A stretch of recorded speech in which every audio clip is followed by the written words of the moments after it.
ईसापूर्व 528 महापरिनिर्वाण ईसापूर्व 483 जस्ता महत्त्वपूर्ण गुरुको पर्व रहेको छ।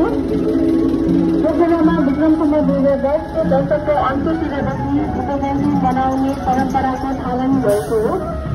विक्रम सम्वत 2050 को तर्फमा आइपुग्दा पोखरामा बौद्ध मार्गीहरूको संख्या बाक्लिँदै गएपछि 2060 को दशकको प्रारम्भबाट पोखरा क्षेत्रभित्रका सबै जनजाति बौद्ध मार्गीहरूलाई पकडेर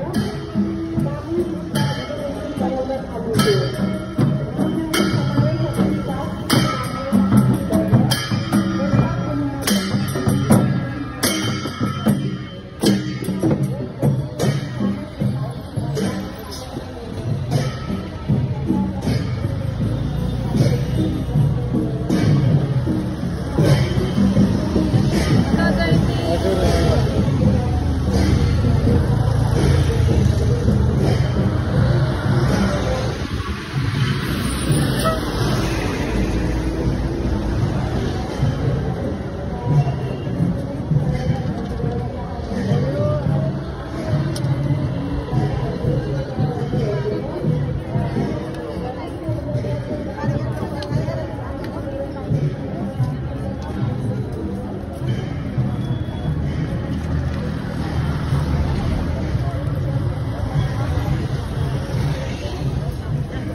खोइ के भयो? जय बुद्ध जय बुद्ध।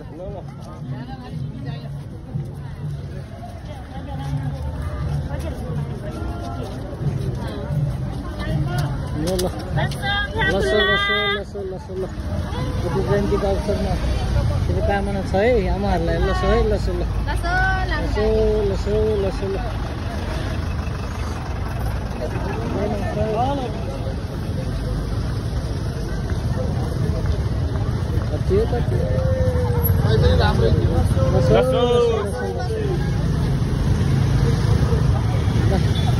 हाम्रो 3 गाउँले आमाहरू लसो लसो लसो ल ल ल 3 गाउँले आमाहरू आउनु भएको रहेछ। ल नमस्ते है नमस्कार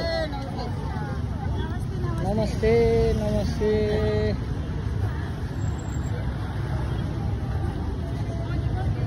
आहा कति राम्रो या यो पो त तरिका कति राम्रो आउनु भएको रहेछ। ल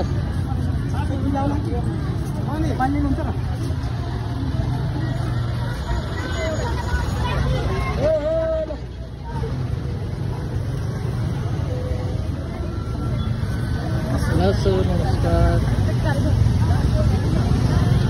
लसो लसो लसो लसो लसो लसो लसो लसो लसो लसो ल लसो